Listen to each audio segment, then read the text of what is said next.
Okay, so today we're diving into a topic that's as fascinating as it is, well, fundamental. Sexuality. And it's really interesting. What's that? We've got a collection of sources from our listeners that go way beyond the basics. Oh my God. We're talking evolutionary biology, cultural perspectives, even the unexpected history of breakfast cereal, believe it or not. Wow, that's quite a range. It really is. So get ready for a deep dive into how your sex life, yep, we're going there, connects to your health, happiness, and maybe even, your breakfast choices. Sounds intriguing. I have to admit, it's amazing how much we often kind of like overlook when it comes to sexuality. Like it's so deeply intertwined with every part of our lives, really, but it's often this big mystery. Lots of misinformation floating around on there, too. 100%. Huh. So let's just jump right into it with, I think, one of the most fundamental questions. What actually makes us attracted to each other? Okay. You included some really interesting research on what people find attractive in a partner, like, how some women are drawn to men with deeper voices. Right, right. And it's not always just about personal preference either, though. Obviously, that plays a big part. Sure. But evolutionary psychology and some of what you shared here suggests that a deep voice, for example, might be unconsciously uh, associated with strength, maybe the ability to protect, could explain the appeal for some. Fascinating. But, and here's where it gets even more interesting, I think. Okay. While those initial kind of like gut level physical attractions, those might spark a connection. Yeah. The research you sent indicates that long-term relationship satisfaction really hinges on something much deeper. We're talking like genuine emotional connection, mutual pleasure, that kind of thing. It's not just about looking good then, it's about feeling good too. Right. Exactly.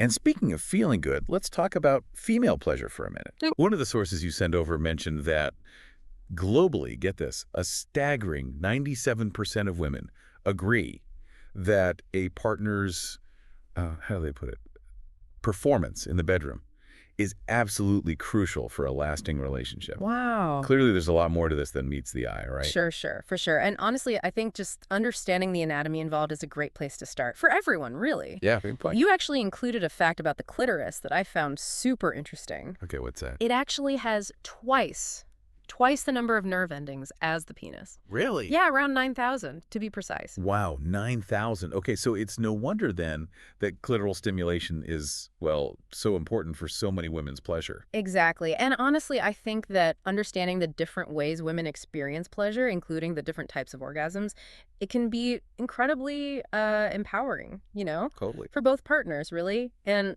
since we're on the topic of female orgasms, it's important to remember that there's not just one type. Right, yeah, I've heard that. Yeah, the research you dug up, it mentions both clitoral and vaginal orgasms, No.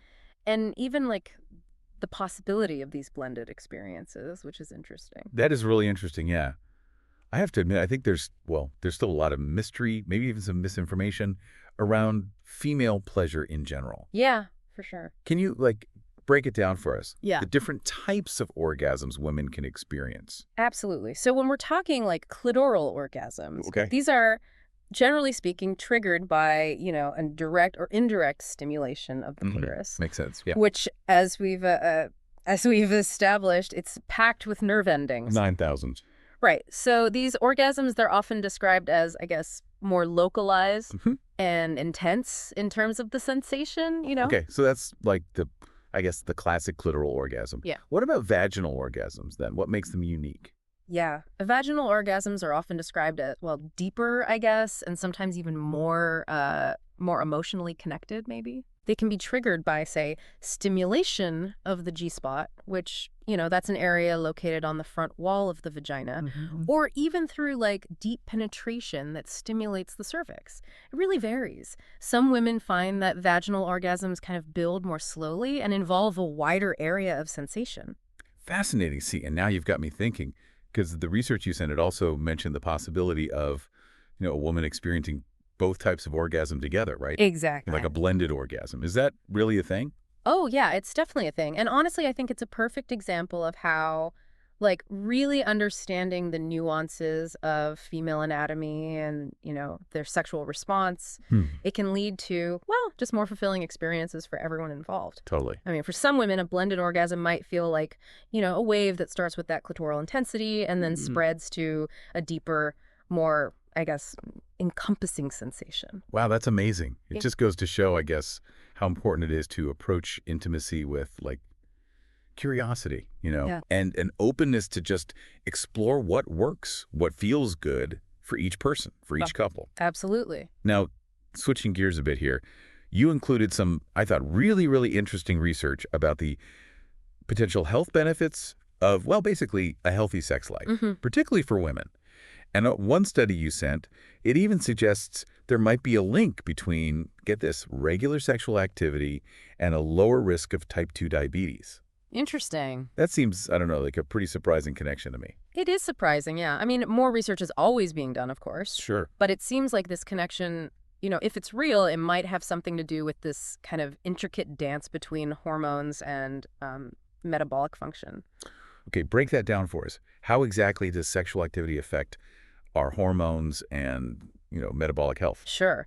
So, you see, when we experience sexual pleasure, especially the kind that, leads to orgasm, Right. our bodies, they release this surge of hormones, oxytocin, dopamine, even estrogen. And these hormonal shifts, what they do is they can actually have a really positive impact on our metabolism. And just like for clarity, metabolism, that's the process our bodies use to like convert food into energy. Yeah. Right. Exactly. And now the research is still, exploring all the specifics, Yeah. but it really points to the fact that our sexual well-being, it's like deeply connected to our overall health Interesting. in ways that, honestly, I think we're only just beginning to understand.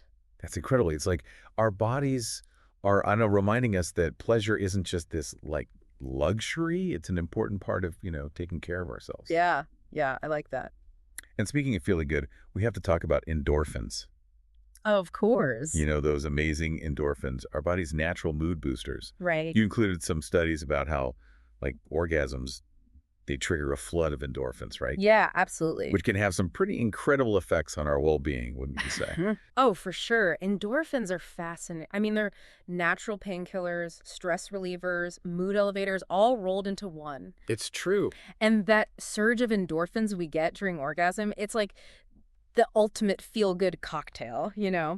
It's no wonder that so many people say they feel more relaxed, happier, even like euphoric after sex. Yeah, totally. It's like a natural high, but without the, the negative side effects. Exactly. And the benefits don't even stop there, do they? Because I was reading in one of your sources that regular endorphin boosts, and this could be, from whatever activity you enjoy, it could be running, it could be, I don't know, dancing. Right. But those regular boosts can actually contribute to greater resilience in the face of stress Interesting. and even a stronger immune system. That's right. Yeah. It seems like those feel-good chemicals, they have this like ripple effect, boosting not just our mood, but like our overall well-being. And it's remarkable, really. It is remarkable. Now, before we kind of move on too far, I do want to, I guess, address something that might be on some listeners' minds, because Sure. we're talking a lot about, all the benefits of a healthy sex life. Right.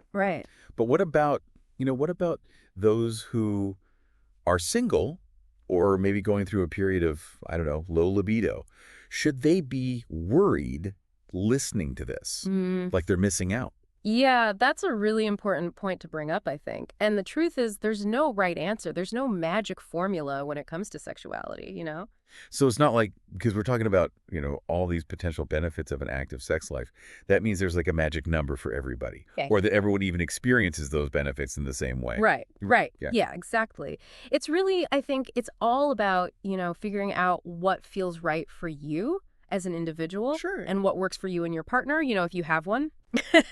Because remember those stats we talked about earlier about how so many couples don't actually talk openly about their needs and preferences? Yeah, it's a lot. That's huge. And I think it's just a good reminder that like open communication, honest communication, that's key in any relationship. For sure. Especially when we're talking about something as personal as sex. Absolutely. You can't just expect our partners to read our minds. Right. And speaking of communication, you included this, I thought it was fascinating, study that found this link between couples who, get this, sleep naked Okay.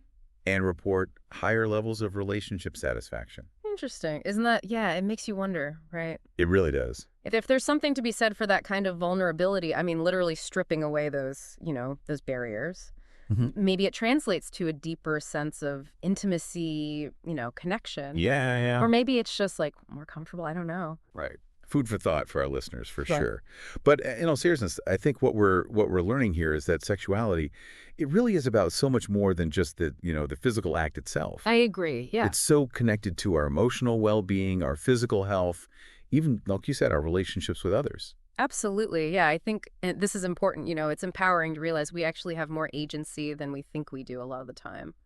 In what way? Well, we can make choices that actively support our our sexual well-being, Well, whether that's, prioritizing that open communication with our partner, exploring our own bodies and desires, or even just like educating ourselves about, the science of pleasure. yeah, yeah, totally. Yeah. So as we kind of, wrap up this deep dive here, what are some like key takeaways you hope our listeners they kind of walk away with today? Well, I guess first and foremost, I hope they feel, empowered to embrace their own sexuality, with curiosity and joy. I love that. We've seen that pleasure, it's not this frivolous thing, it's not this, this add-on, it's an essential part of what makes us human. It's true. And honestly, that a healthy, fulfilling sex life, it really can have these positive ripple effects throughout our entire lives. Absolutely. And if our listeners, they're feeling inspired to learn even more, maybe kind of explore these topics a little bit more on their own, where would you recommend they go from here? Oh, there's some great resources out there these days, Organizations like ASET, the American Association of Sexuality Educators, Counselors, and Therapists, they're a great place to start, to find accurate information and even like connect with a qualified professional if you're looking for more. Oh, that's a wonderful suggestion. And on that note, I think it's probably time for us to sign off here. Okay. But remember, listeners, your journey into this world of sexuality and well-being, it doesn't have to end here. Keep exploring, keep asking questions, and most importantly, keep embracing the joy of pleasure. Well said. Thanks for joining us for this deep dive. And until next time, stay curious.